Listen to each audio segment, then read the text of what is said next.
Okay, the case study I'm going to go with is something I did prior to NovaCore. I was still working with J&J with Ethicon Division.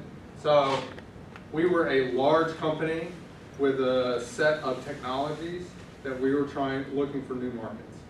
So we had a sales force that was calling on many aspects of the hospital. Ethicon is the world leader in sutures.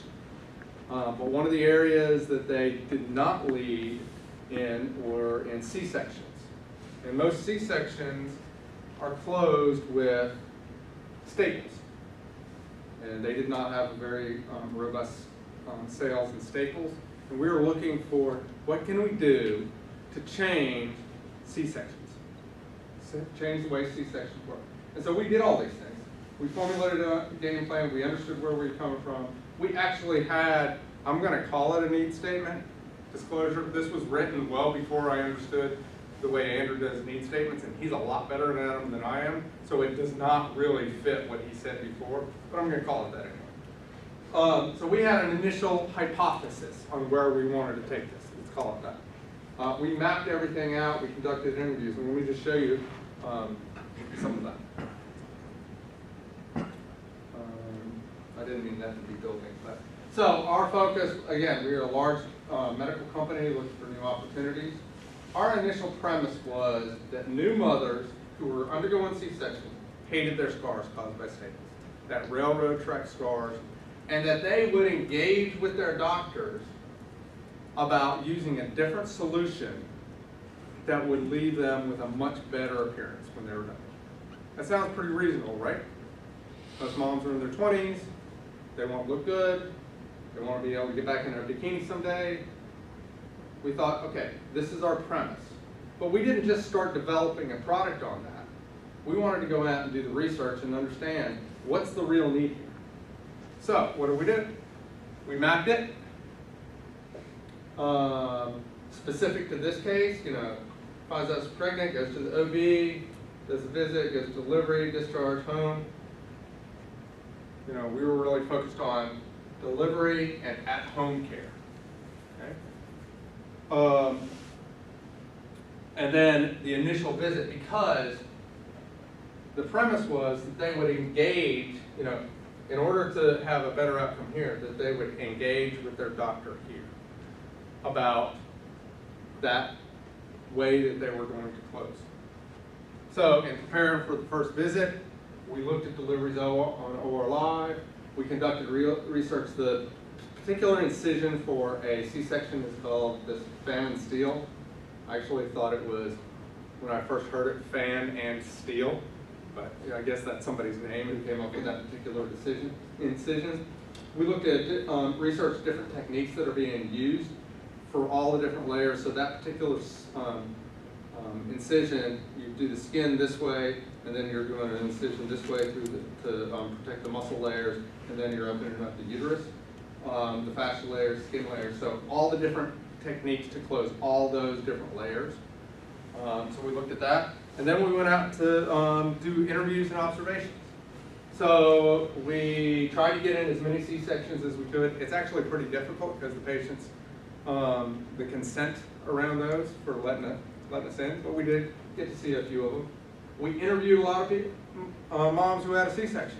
We just used our family and friends. We just went out and started talking to people. The team members just went out and started, everybody knows people that have had babies at some point, so we went and talked to them. We interviewed expecting mothers again, and then we actually did an online survey. The one nice thing about being part of Johnson & Johnson is Johnson & Johnson has a large baby business. So we reached out to the people that ran the baby business, and we ran a 70-person survey over the internet to ask them about this. And at the end of all that, we found out we were completely wrong. That moms do care about that, but they're never going to talk to their doctor about it. Because what's number one is the health of that baby. And they trust their doctor, and whatever the doctor is going to decide, they're simply not going to talk about that detail. They really don't care. So if we had embarked on developing a new product specifically for C-sections, it would have been a waste of our money if we thought that was the way that we were going to get it into the market, by having moms talk to us. So most procedures are closed by staples. They really don't like it, but they're really just not going to do anything about it. Even if and there are better technologies on the market, by the way. So that was a good learning. We didn't do the project, but along the way, we actually found something that was really interesting. We found a different need, and it was a pretty strong need. And I would say it's still a strong need today. So, and that is that they're really worried about being able to take care of their baby afterwards. And they just had a surgical procedure, and pain from surgery lasts, strong pain lasts 3 or 4 days. So they're going to be potentially prescribed opioids, which could get into the breast milk, which could interfere with their feeding. They're really worried about the pain. They're also worried because they have a restriction that they can't carry the baby for the first 2 weeks because it's over. They have a weight restriction because they just had, their stomach cut open. So they're worried about being able to breastfeed, and they're worried about the pain. They're worried about their incision popping open and not being able to take care of their baby.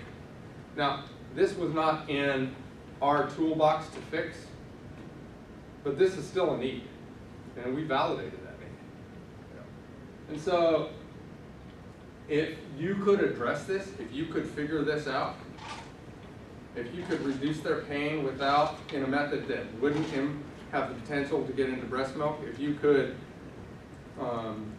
close those layers that would reduce the restrictions so they could carry their baby, they would absolutely want that, because number one in their mind is taking care of their baby. So the need statement-ish, again, this is not a great need statement, we did this before, but new C-section moms want to care for their baby as fully as natural birth mothers. They want to be able to do the same things without the restrictions due to pain medication or incisional insecurity. So that's what we found. So by doing that research, we avoided running a couple $1 million project to develop a product that nobody really wanted. And we actually found a need in an area where somebody does want a product. And again, as we sit here today, this was done back in 2008, so 8 years ago. I would bet that need still is enduring right now. So that's a little bit of the example of going through the observational process, the interview process, and what it can result in. Okay. Questions now? Okay, for the record, I've had 3 questions more than you. You win. Yeah. So kind of like in light of this idea of the need statement, does this afford opportunities anywhere from like during surgery, during the actual C-section, to mother's preparation to labor, to actually a mother who's had a C-section, how she will care for her baby? Like, does this need statement kind of encompass all of those sections in that long time? I think it has the ability. I actually think, as Andrew talked about the levels of need, this is a level up from where it needs to be. Okay. So I do think it is broad, that it covers all those. Yeah. But to actually do something with it, you would need to drill down and try to address one of these areas. Because I don't think you'll be able to address all 3. Yeah. But you might be able to address the incisional security, which is a during surgery issue. Or you may be able to address the pain, which is a post-surgery when you're going home issue. So that's how I see it. Okay. Yeah. Good question. Yes. How often do you find new needs when developing a need statement or a product development? Like, as you're going through this process, like you found this new need when you found out that? I think it depends on your starting point, because we had an idea up front, and we were going out and looking only at that particular idea. I've only done that a couple times. More common, as Andrew's been teaching classes and I've been helping him, is you're starting off with a blank slate. You don't have an idea. And so, you're running 8 or 9 teams a year in your undergraduate, and they all come up with needs every year. So there's a lot of needs out there. How often do you have what happened to us, and where you find that what you thought up front is completely wrong and not valuable at all, and you find something else? I don't know. I think that there are lots and lots of needs within medicine. Because, I mean, just look at the advancements that have happened over the last 10, 20, 30 years, and they're going to continue to advance. So I think there are lots of needs out there. So I wouldn't be surprised if that happens fairly frequently.